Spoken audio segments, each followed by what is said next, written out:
하나님의 말씀 디모데전서 4장 7절 8절입니다. 하나님의 말씀을 받기 위한 우리의 고백을 먼저 드리겠습니다. 우리의 형편과 마음을 가장 잘 아시는 하나님, 이 시간 주의 말씀을 받겠습니다. 말씀하여 주옵소서. 주님은 나의 은밀한 피난처이시니 내가 바라는 것은 주님의 말씀이 나를 새롭게 하는 것입니다. 아멘. 디모데전서 4장 7절 8절 두 절 말씀 우리 한 목소리로 같이 읽겠습니다. 하나님의 말씀입니다. 망령되고 허탄한 신화를 버리고 경건에 이르도록 내 자신을 연단하라. 육체의 연단은 약간의 유익이 있으나 경건은 범사에 유익하니 금생과 내생에 약속이 있느니라. 아멘. 사순절을 맞이해서 디모데전후서의 말씀을 가지고 선한 싸움이라는 주제로 주일마다 설교를 하고 있습니다. 선한 싸움, 우리 그리스도인, 예수 그리스도를 구주로 믿고 그리스도인이 되는 순간부터 우리는 선한 싸움을 싸울 수밖에 없다. 굳이 세상적 언어로 얘기하면 팔자가 그렇다. 이렇게 되는 겁니다. 왜? 죄가 다스리는 세상에서 그리스도인으로 산다는 자체가 선한 싸움을 싸울 수밖에 없다는 것이죠. 자, 그 출발은 지난주에 내가 전에 죄인이었습니다. 이 고백과 이 인정과 이 깨달음. 왜? 전에 죄인이었기에 우리는 죄인인 다른 사람을 보는 시각이 겸손할 수밖에 없습니다. 내가 전에 죄인이었기 때문에 나를 구원해 주신 주의 은혜를 감사하며 살 수밖에 없습니다. 내가 전에 죄인이었기 때문에 죄 가운데 사는 사람들을 바라보며 긍휼히 여길 수밖에 없습니다. 그러니 이 땅에서 이 죄 가운데 사는 사람들을 해방시키기 위해 죄의 주관자인 마귀와 싸울 수밖에 없는 거죠. 그것이 바로 선한 싸움입니다. 내가 전에 죄인이었습니다. 이것이 시작입니다. 오늘 본문은 우리에게 이 선한 싸움을 어떻게 싸우고 준비하고 그래서 승리할 수 있을까를 말씀합니다.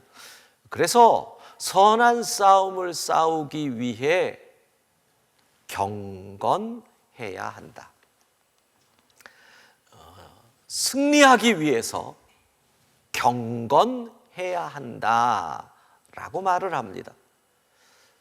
경건이라는 말을 원어와 또 성경의 가르침을 가지고 제 나름대로 풀어보면 이렇게 정리를 합니다. 하나님께 진정으로 예배하는 것처럼 세상을 살아가는 그리스도인의 자세, 믿음의 자세.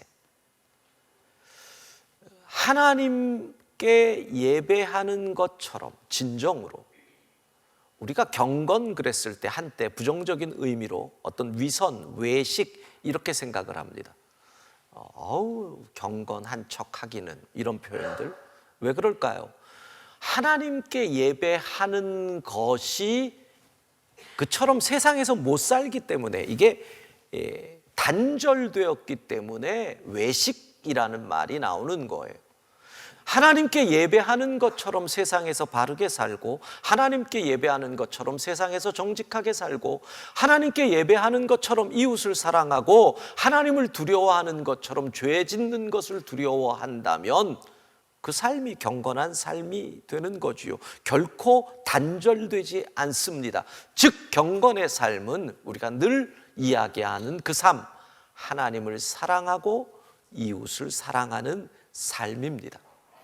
오늘 본문에서 우리는 배웁니다. 경건을 이루기 위해 어떻게 살아야 할까? 경건을 이루기 위해 우리가 무엇을 해야 할까를 본문을 통해 오늘 배워갑니다. 그래야 선한 싸움을 싸우기 때문입니다. 오늘 본문 7절 함께 읽습니다. 망령되고 허탄한 신화를 버리고 경건에 이르도록 내 자신을 연단하라. 먼저 바울은 망령되고 허탄한 신화를 버리라 라고 얘기하죠. 경건을 훈련하려면 망령되고 허탄한 신화를 버리라. 망령되고 허탄한 신화가 뭘까요? 사도 바울이 지금 디모데, 자기의 영적 제자 아들과 같은 디모데에게 이 편지를 보내는데 그 아들에게 하는 말입니다. 디모데야, 망령되고 허탄한 신화를 버려라. 그것은 당시의 디모데에게 주어질 때는 이 망령되고 허탄한 신화라는 것은 그 시대의 중요한 하나의 철학 사조, 그 철학 사조가 교회에 들어와서 영향을 미치지요. 항상 세상의 흐름은 교회 안에 들어와서 영향을 미치지요. 왜 우리가 지금 이 시대의 믿음 생활을 하는 게 어려워요? 이 시대의 사조가 포스트 모더니즘의 가장 중요한 원칙이 뭐예요? 상대주의잖아요. 그러니까 상대주의, 천하 인간의 구원을 얻을 만한 다른 이름을 우리에게 주신 적이 없다라고 하는 절대적인 믿음을 고백하는 교회에서는 상대주의의 이 시대의 사조와 교회의 믿음이 완전히 상반되기 때문에 이 시대의 믿음 생활하는 게 어려운 거예요. 그러니까 항상 시대의 사조는 우리의 신앙과 갈등을 하기도 하고 타협을 하기도 하는데, 이 영지주의, 노스틱시즘이라고 하는 이 영지주의가 교회 안에 들어오게 되지요. 자, 짧은 시간에 간단하게 설명을 하면 영지주의는 철저한 이원론을 말합니다. 이원론, 바울 서신을 봐도 우리에게 설명할 때 이원론적으로 설명을 많이 합니다. 사실 모든 것을 설명할 때 이원론적 설명은 참 편합니다. 왜냐하면 선을 가르치려면 악이 뭐다를 얘기하면 선을 이해하기가 쉽잖아요. 그런데 이 영지주의가 교회에서 이단이 되는 것은 극단적인 이원론이 나타나기 때문에 그렇습니다. 이런 거죠. 영은 선하다, 그러면 육은 악하다, 이렇게 되는 겁니다. 육, 물질, 이렇게 되죠. 하나님은 그러면 영이시니 선하고 순전합니다. 선하시고 순전한 영이신 하나님께서 이 세상을, 이 육을, 이 물질을 창조했다. 이건 말이 안 되는 겁니다. 왜? 선에서는 선만이 나오는 거지요. 그러면 하나님이 세상을 창조하지 않으셨으면 그들은 하나님 밑에 하위의 조물주가 창조했다, 이렇게 하나님의 창조를 부인하게 되지요. 더 심각한 이야기가 나옵니다. 육은 악한데 어떻게 하나님이신 예수님이 인간의 몸을 입고 이 땅에 태어날 수가 있느냐?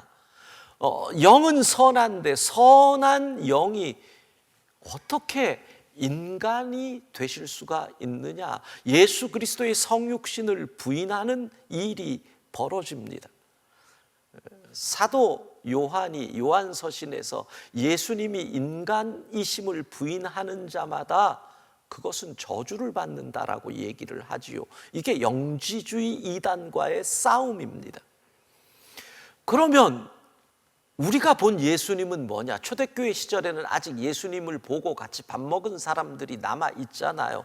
그거는 그냥 인간의 모습을 한 그분을 본 거다, 가현설, 이런 이야기를 합니다. 나타난 현상이 가짜였다. 근데 우리 눈에 진짜로 보였을 뿐이다. 그러면 또 질문이 나옵니다.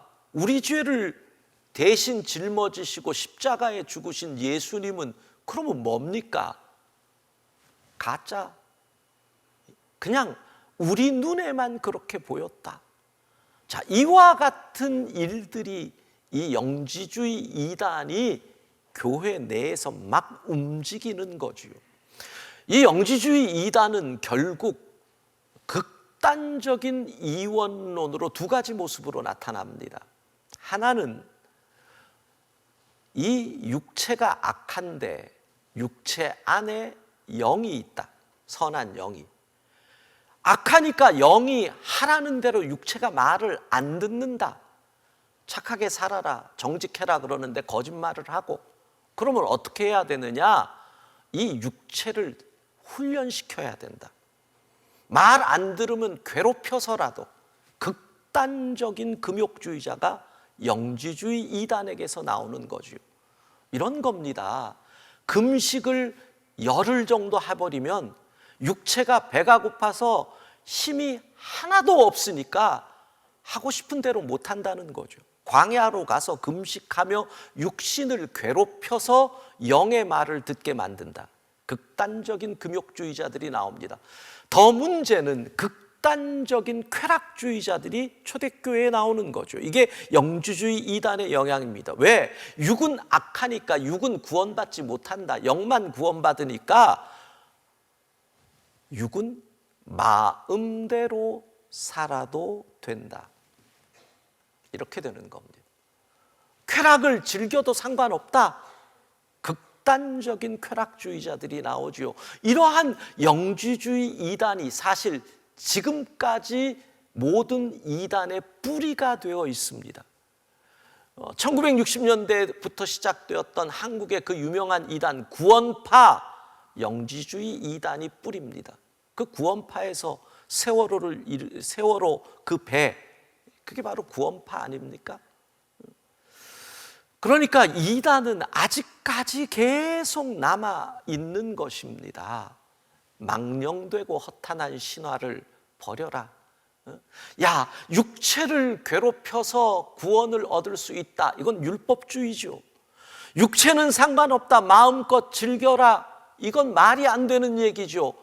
그런 망령되고 허탄한 신화를 버려라. 이렇게 말씀합니다. 경건을 이루기 위해서 첫 번째, 망령되고 허탄한 신화를 버려라. 그러면 21세기를 살아가는 우리에게 있어서 망령되고 허탄한 신화는 무엇일까요? 여러분, 경건을 이루기 위해서 노력 없이 경건을 이룰 수 있다고 생각하는 것, 어떤 땀 흘림 없이, 수고의 애씀 없이 일확천금을 이룰 수 있다고 생각하는 것, 이게 다 망령되고 허탄한 신화가 되는 겁니다. 요즘 젊은 친구들을 볼 때마다 자꾸 이 말씀이 떠오릅니다. 물론 그들의 상실감을 알겠습니다. 금수저로 태어나지 않은 이상 우리는 아무리 수고해도 우리 평생 집 한 채 마련할 수 없어. 그러니까 흙수저인 우리는 우연히 겹쳐서 어떤 대박을 터뜨리면 하루아침에 금수저가 될 수 있어. 그래서 도박을 합니다. 그래서 경마와 같은 사행성 로또, 이런 일들을 합니다. 여러분, 주식 투자가 나쁜 것 아닙니다. 그러나 누군가가 여기에 넣어서 하룻밤에 100배를 이룰 거야 라는 소리를 듣고 여러분들이 돈을 움직이면 그거는 망령되고 허탄한 신화에 빠진 겁니다. 부동산, 살아가려면 부동산이 필요합니다. 그런데 저기에 있는 딱지를 어떻게 사가지고 전매를 해가지고 이렇게 하면 하루 사이에 1억을 벌 수 있대더라. 망령되고 허탄한 신화입니다. 우리는 그렇게 사는 게 아니거든요. 땀 흘림 없이 하룻밤 자고 일어났더니 어떤 큰 성취를 이룰 것이다. 망령되고 허탄한 신화를 버려야 합니다. 그래서 이것을 이루기 위해서 본문이 바울 사도가 뭐라고 얘기합니까? 경건을 훈련하라. 그래서 경건을 훈련해야 합니다. 여러분, 경건을 훈련하지 않으면 망령되고 허탄한 신화에 다 빠집니다. 여러분에게 누군가가 만약에 야, 내가 아는 사람들이 이 주식이 작전주인데 오늘 투자하고 내일 아침에 빼면 한 10배는 얻을 수 있어. 이거 틀림없어. 해봐. 100만 원만 해봐. 그러면 1000만 원 돼. 경건을 훈련하지 않으면 그래 까짓것 이를치 100만 원. 여기에 돈 안 넣겠습니까? 주여가 나오죠. 주여, 예, 망령되고 허탄한 신화. 그리고 우리는 뭐라고 타협할까요? 아이, 1000만 원 갖고 좋은 일에 쓰면 되지 뭐. 아니라는 겁니다. 성경은 아니라. 그걸 어떻게 감당할 수 있습니까?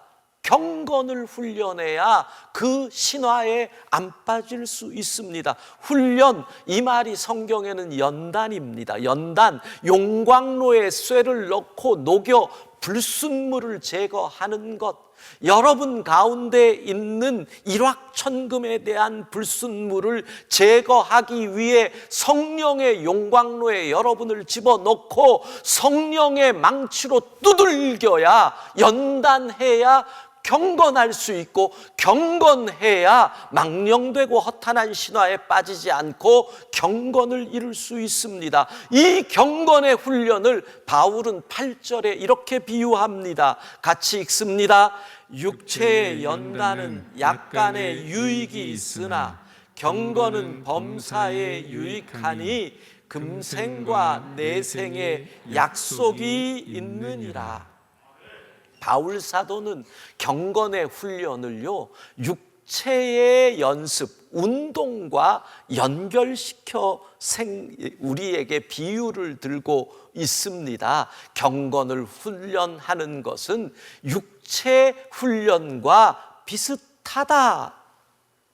죄가 다스리는 세상에서 예수님을 믿기 때문에 선한 싸움을 싸워야 하는 사랑하는 영광의 성도 여러분, 경건해야 이 싸움에서 승리하는 줄로 믿습니다.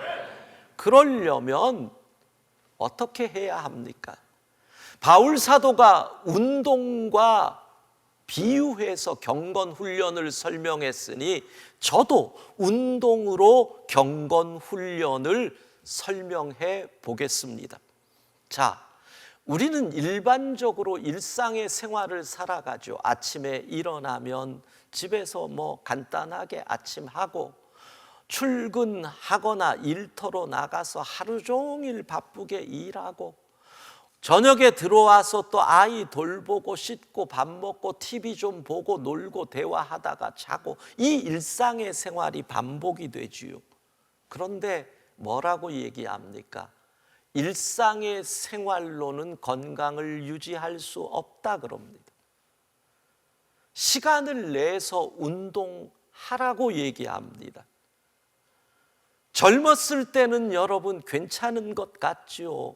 나이가 들수록 일상의 생활 외에 운동을 안 하면 건강하기 어렵습니다. 자, 경건으로 그리스도인 주일에 예배를 옵니다.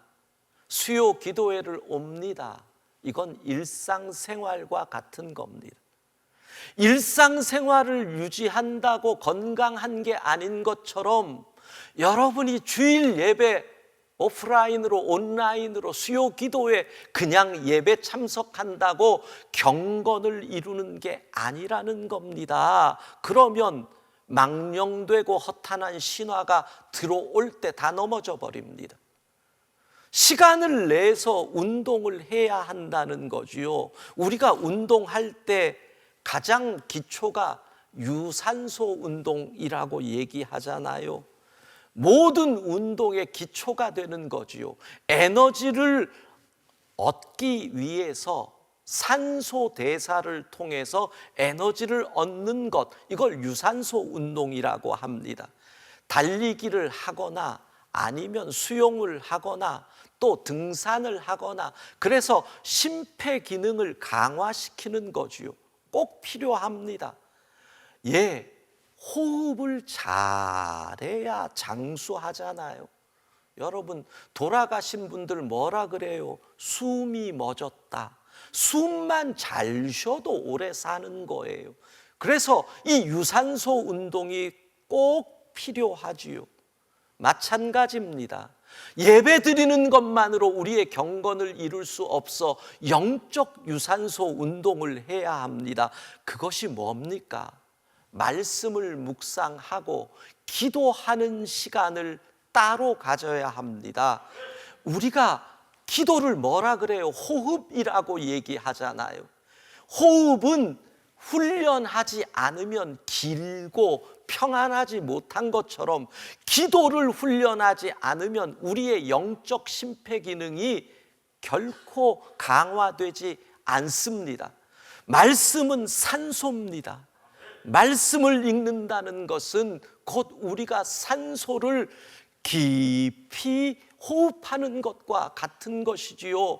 유산소 운동, 영적 유산소 운동을 해야 합니다. 요번 예섬집, 예수님만 섬기는 우리 집에서 이 경건 훈련을 위해서 아이들과 만들기에서 이런 것들이 여러분들 가정으로 갔습니다. 먼저는 유아들에게는 이 스폰지가 갔는데, 이게 뭐냐면 그 아이들을 위한 기도 방석을 만드는 겁니다. 이 스폰지에다가 이렇게 예쁜 것들을 붙이고 애들이 기도할 때 요 위에서 앉게.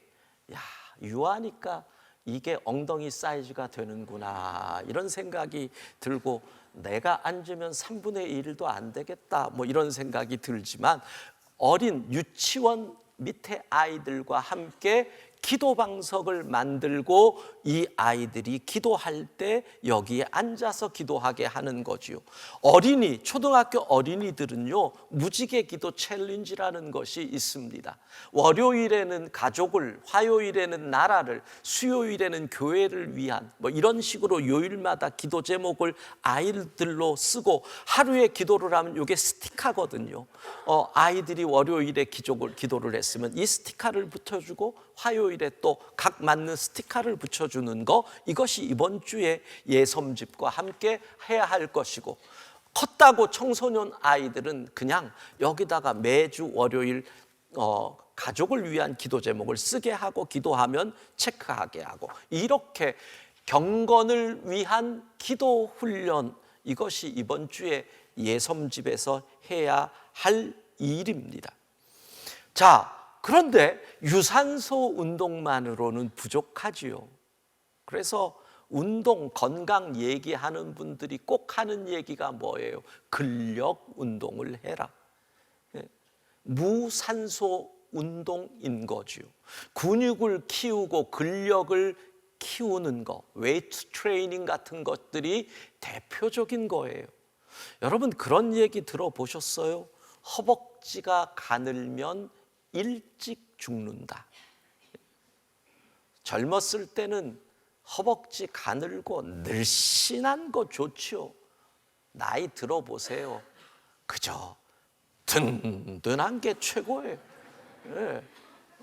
그게 최고라니까요. 그래서 스쿼트를 하든지 뭐 어쨌든 이 허벅지 근육을 키워야 한다는 거예요. 이게 과학적으로 덴마크에서 2,800명의 남녀를 가지고 시험을 테스트를 한 거예요. 하기 전에 허벅지 둘레를 쟀답니다. 그리고 12년간을 추적 관찰을 했는데, 거기서 나온 게 55cm가 기준이랍니다. 남녀 55cm 아래로 있는 사람들은 55에서 60cm 사이에 있는 사람들에 비해서 12년 동안 먼저 죽을 확률이 2배 이상이다, 이게 덴마크의 실험 결과입니다. 그러니까 허벅지 둘레를 키우셔야 돼요. 나이 드신 어른들이 왜 마지막에 삶의 질이 안 좋아요? 저희 부친도 뵈면 다리가 얼마나 가늘어졌는지 몰라요. 일어날 때 잘 못 일어나셔서 부축해줘야 돼요. 근데 그런 어른들이 나중에 보면 아침에 생각 없이 침대에서 내려오시다 미끄러져서 고관절을 다친단 말이에요. 그러면 그때부터 삶의 질이 확 나빠지는 거예요. 못 일어나시니까. 그러다가 세상을 떠나거든요. 여러분, 근력 운동이 정말 중요해요. 마찬가지예요. 경건에도 일상적으로 예배에 참석하는 것 플러스 영적 유산소 운동, 말씀 묵상과 기도 시간, 그리고 영적 근력 운동은 뭘까요? 봉사의 자리를 갖는 거예요. 봉사가 우리의 영적인 근육을 세워준단 말이죠. 찬양대로 섬기는 일도 봉사예요. 주일학교 교사도 봉사예요. 그것뿐만 아니라 이웃을 섬기는 일도 봉사예요. 여러분의 가슴이 경상북도 울진과 강원도 삼척의 화재를 볼 때 막 심장이 뛰어요. 그래서 집에 있는 거라도 다 챙겨서 어느 날 차를 타고 가서 그곳에 주고 온다. 봉사예요. 영적인 근육을 세워주는 일이라는 거지요. 자, 정리하면 이렇게 돼요. 예배 참석은 곧 일상의 생활이에요. 이걸로 여러분 건강이 안 되는 것처럼 경건도 안 돼요. 플러스 뭐를 해야 돼요? 말씀 묵상과 기도 생활, 이것은 영적 유산소 운동이에요.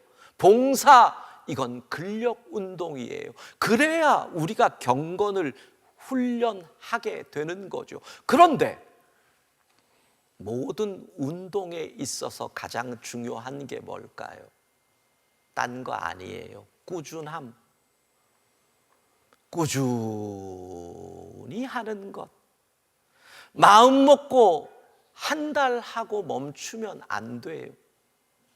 왜 우리 교회에서 사순절에 30일 새벽 기도를 하고 또 6월 말에 전반기 결산, 특세 뭐 이런 걸 할까요? 성도들이 새벽을 깨울 수 있도록 중간중간에 동기를 부여하는 거예요. 그랬더니 많은 성도들이 그때만 하면 되지 이렇게 생각하시더라고요.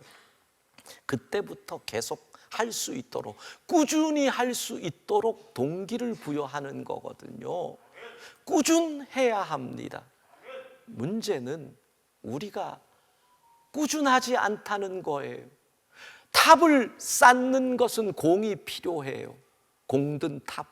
근데 무너뜨리는 건 하루아침이잖아요. 요요를 생각해 보세요. 꾸준해야 한다는 거예요. 선한 싸움을 싸우는데 왜 힘들어요?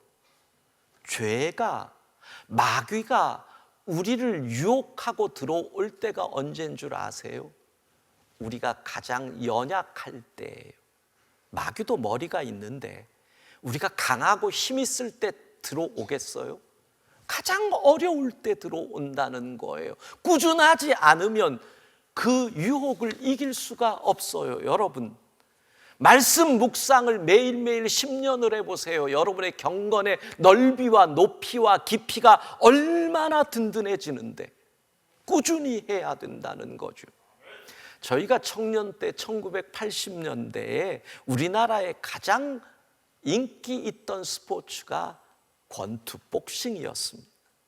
그때 뭐 세계 챔피언 WBA, WBC, 심지어는 신생 IBF까지 박종팔, 장정구, 뭐 그 전에 홍수환 이런 사람들은 국민 영웅이었습니다.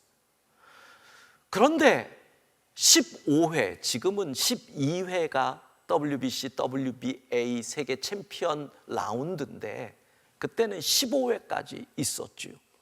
15회가 12회로 줄어든 것은 1982년 라스베가스에서 우리나라 선수가 15회에 맞아서 결국은 김득구라는 선수가 세상을 떠난 비극 때문에 12회로 줄어들게 되는데, 그 복싱 경기를 할 때 보면요, 해설자들이 이런 얘기를 합니다. 13라운드를 넘어갈 쯤 되면 이런 얘기를 많이 듣습니다. 이제 13, 14라운드를 넘어가면 저 사람을 때려야지 생각해서 주먹을 휘두를 수 있는 상황은 넘어갔습니다. 그냥 손이 무의식적으로 나가는 겁니다. 어떻게? 연습량 때문입니다. 이거 참 우리가 들어야 될 말입니다. 무의식 상황에서 기진맥진해서 포기하고 싶은데 훈련량이 주먹을 나가게 한다는 거죠. 여러분, 죄와의 싸움입니다. 마귀가 우리에게 유혹이 들어올 때는 13라운드, 14라운드, 15라운드입니다. 지치고 힘들어서 다 포기하고 싶을 때, 기진맥진해서 그만두고 싶을 때, 그래서 야, 너무 힘들다, 다 포기하고 싶다, 오늘 소주 한 병 나발 불고 나 끝낸다, 그때입니다. 그때 마귀가 뭐라 그래? 끝내, 이 인생 별거 없어. 그런데 경건의 훈련이 쌓여 있는 사람들은 그 상황에서 무의식적으로 마귀를 향해 손이 나가는 겁니다. 이게 훈련입니다. 무의식적으로 주님이 지금 나와 함께 계심을 아는 겁니다. 내가 주님의 목전, 코람데오 주님의 목전에 있음을 아는 겁니다. 결코 포기할 수 없지요. 그게 무엇으로? 경건의 훈련 양으로 결정하는 겁니다. 꾸준할 수 있기를 바랍니다. 약한 순간 우리로 죄의 유혹을 이기게 하는 경건의 능력, 그것이 바로 훈련입니다. 꾸준히 말씀을 정리합니다. 여러분, 그런 말 들어봤습니까? 서울대 재활의학과 정선근 교수의 이야기입니다. 오래 살려면 유산소 운동을, 멋지게 살려면 근력 운동을 해라. 말 멋있죠? 열심히 경건에 관해 설교했는데 끝나고 나면 성도들 기억에는 이런 말만 남더라. 오래 살려면 유산소 운동을 하고 멋지게 살려면 끝까지 근력 운동을 해라. 예, 그렇습니다. 여러분, 일상생활만을 통해서도 건강하게 오래 살 수 있다. 이게 망령되고 허탄한 신화입니다. 주일 예배 참석하고 수요 예배만 참석해도 경건할 수 있다. 망령되고 허탄한 신화입니다. 유산소 운동해라, 근력 운동해라, 꾸준히 해라, 마찬가지입니다. 말씀 묵상과 기도의 시간을 따로 가져야 됩니다. 그게 영적 유산소 운동이고, 근력 운동, 봉사의 자리를 갖습니다. 그것이 우리로 경건을 이루게 합니다. 사랑하는 성도 여러분, 경건을 훈련함으로 선한 싸움에서 승리할 수 있기를 바랍니다.